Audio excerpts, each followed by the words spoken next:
Imagine you're standing at the edge of America's forgotten countryside. The grass is tall, swaying with the sound of cicadas, but there is a silence heavier than any summer night should hold. Beneath this silence lies a truth most of us were never meant to see: children born in places where the family tree never branched, hidden away from modern eyes. Their faces never printed in yearbooks, their names never called at graduations. You won't find them in the census, nor in the glossy photographs of small-town Americana. But they exist. And when you look into their eyes, it feels as though the past itself is staring back, asking why it was condemned to repeat its own blood. These are not fairy tales or ghost stories. They are human lives, abandoned to secrecy, stitched together by generations who refuse to let strangers in. It is one of the darkest inheritances America still carries, because what happens behind closed doors, away from neighbors, away from schools, becomes more than private. It becomes a shadow lineage. The story of these children begins with isolation. In valleys where roads rarely cut, where houses sag under the weight of decades, families folded inward. Poverty plays its part, yes, but so does pride. The refusal to ask for help, the instinct to keep blood pure, or the simple truth that no outsiders ever came. Imagine being born into a family where everyone you know, everyone you touch, everyone who shapes your world, carries the same last name. It feels almost biblical, Cain wandering with no one left to meet. And when generation after generation repeats this, something terrible stirs in the blood. The body weakens, the mind fractures, and the children carry the burden like an unspoken curse. Doctors rarely visited these places. Teachers who tried to reach and found doors slammed, curtains drawn, threats whispered about minding one's own business. So, the children were left in silence, their world as narrow as the dirt road that led to their homes. Some never learned to speak properly. Some never learned at all. But all of them carried the same look, a haunted confusion, as if they were both too old and too young at the same time. To see it is to understand why so many in small towns spoke in hushed tones. They weren't afraid of monsters. They were afraid of their neighbors, and what happens when a society decides to hide its most fragile children. They vanish into folklore, into cruel jokes told by teenagers, into rumors whispered in church pews. Yet the truth is far darker than rumor. These children existed. They still exist. They are the unwanted mirror of America's forgotten corners. When you trace the roots of these families, the soil runs deep with secrets. Many of them began in regions marked by generational poverty, Appalachian hollers, forgotten mining towns, and rural hamlets carved so far from progress that time itself seemed to halt. A family might have started with 10 healthy children, strong and bright, but isolation became a trap. Without new blood, the branches of the family tree folded in on themselves. Cousins became spouses. Brothers married sisters in silence. And the children born of those unions were hidden, not out of shame at first, but out of survival. In the early 20th century, social workers occasionally stumbled into these communities. Their reports, now buried in dusty archives, read like dispatches from another world. They described children with twisted spines, slack jaws, or expressions locked in a permanent half-smile that never reached their eyes. They spoke of voices that sounded like broken echoes, speech formed by tongues that never fully learned the rhythm of words. And always, the same detail appeared: these children were kept apart, shielded from strangers, as though the family knew instinctively that the outside world would not forgive what had been created in the dark. Some families were said to patrol their land, daring outsiders to step foot too close. Children were instructed not to answer questions, not to leave the property, not to reveal who they were. And so, entire generations lived as phantoms. To the post office, they were names on a box. To the census taker, they were figures scribbled in pencil. But in truth, they were flesh and blood, suffering in plain sight, invisible to anyone who could have helped. There is a chilling psychology to this silence. In towns nearby, people whispered. Everyone knew something was wrong. Everyone heard the rumors of children who never came to school, who never PLA. Yet at the park. But no one spoke loudly enough to break the wall of secrecy. Because once you name a horror, you are forced to confront it. And it was easier, far easier, to pretend those children didn't exist. The tragedy of inbreeding is not only in the body, but in the soul. A child learns who they are by seeing themselves reflected in others. But when all you see is the same face, the same broken patterns, your world becomes a cage. Imagine never once meeting someone who didn't share your blood, never once hearing a voice from beyond the family. That is not just isolation. It is erasure of the self. The deeper you look, the more disturbing the details become. Researchers who dared to document these families, quietly, carefully, often under threat, found children who had never been taught the simplest tasks of daily life. Some could not tie their shoes. Others could not write their own names. And many never spoke in full sentences, their language reduced to grunts, gestures, or high-pitched sounds that echoed through their homes like cries from another age. It wasn't only physical deformities that marked them, but a haunting absence of connection to the larger world. One family, tucked away in the backwoods of Appalachia, became infamous to those few who stumbled upon them. Their children were said to sit on sagging porches, swaying, their eyes darting with a nervous energy, as though watching for intruders. When outsiders approached, the family would close ranks. Some children would flee into the woods. Others would simply stare, wide-eyed, unblinking, as if seeing another human face was both terrifying and mesmerizing. These reactions weren't rehearsed. They were the raw instinct of people who had grown up with no boundary between kinship and confinement. The horror here isn't a single grotesque detail, it's the repetition. Year after year, child after child, generation after generation, the cycle tightened. What began as survival in isolation became something far more sinister, a deliberate walling off from the outside world. And with each new birth, the physical and mental toll grew heavier. Medical science has long documented the dangers of incestuous unions, recessive genes meeting recessive genes, producing children whose bodies and minds cannot bear the weight. But in these families, the science was lived, not studied. The evidence was breathing, staring, suffering, right there in the cabins and trailers where sunlight rarely reached. There is a cruelty in how society responded. Outsiders didn't intervene. They laughed. They whispered. They turned these children into caricatures, into the stuff of jokes told in locker rooms and bars. But for the children themselves, there was nothing humorous. Every day was a prison sentence written into their very DNA. They didn't choose this life. They inherited it, one twisted thread at a time. When you hear their stories, you realize they are not monsters. They are victims of geography, of poverty, of secrecy, and of families who chose bloodlines over survival. The terror is not in who they were, but in how willingly society allowed them to remain hidden, tucked away like skeletons in America's rural closets. There is a kind of silence that follows these families, a silence heavier than words. Generations of secrecy carved it deep, and the children bore it like chains. They were not taken to doctors when they fell ill. They were not registered in schools.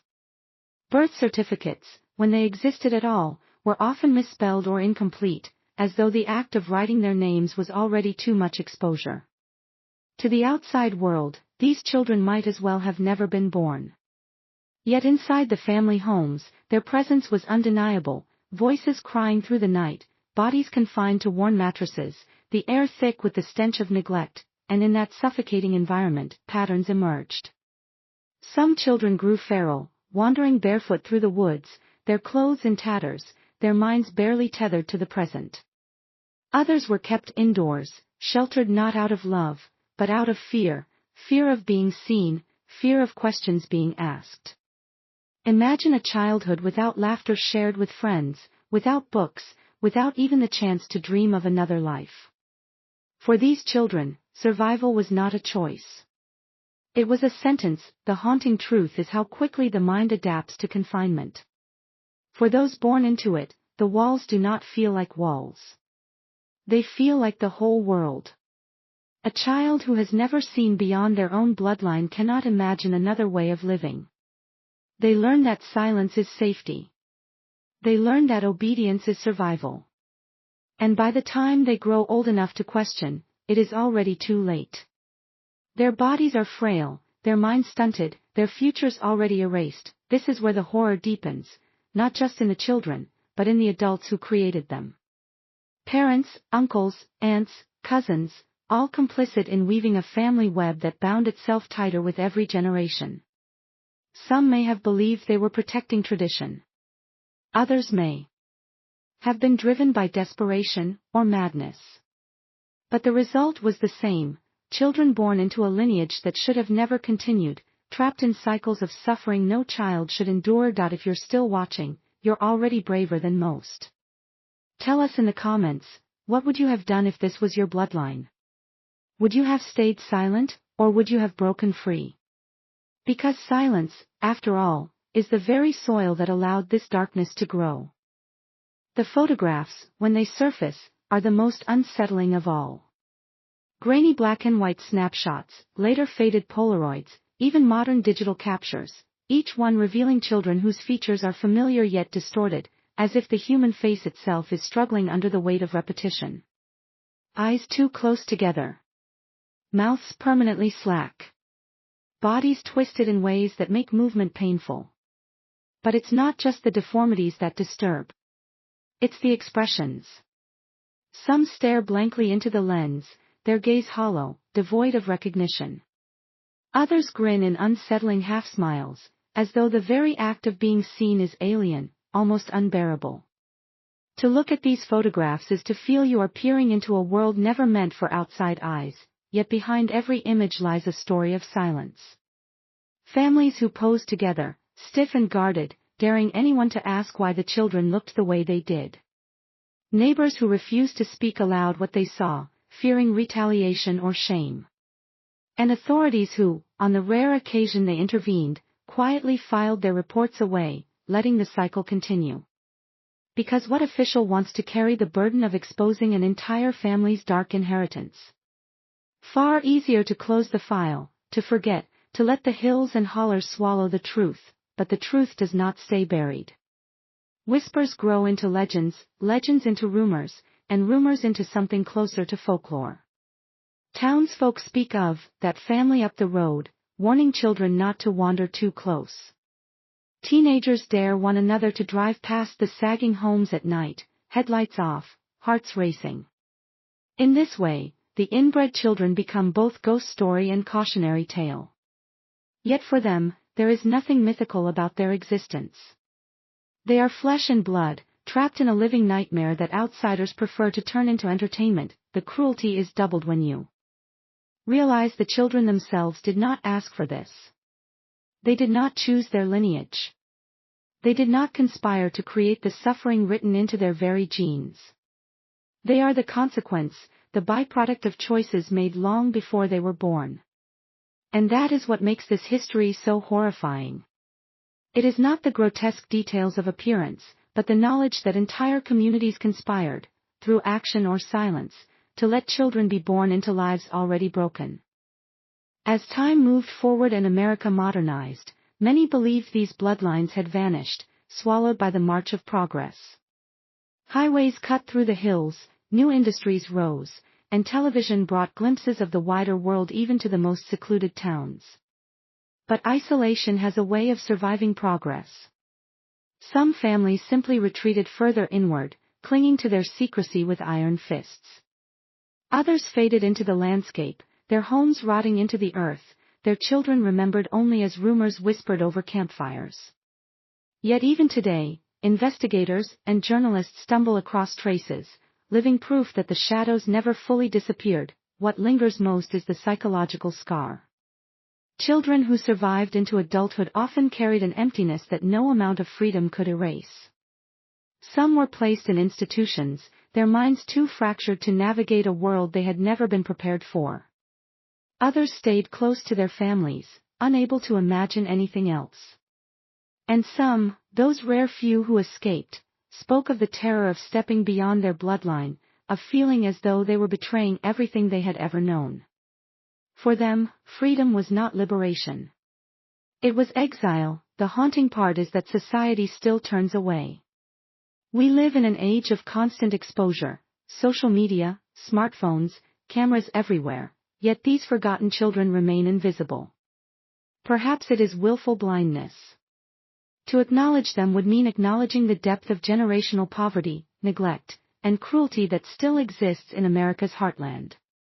It is easier to scroll past, to dismiss their existence as urban legend, to laugh at the caricatures rather than confront the human beings behind them, but history has a way of resurfacing.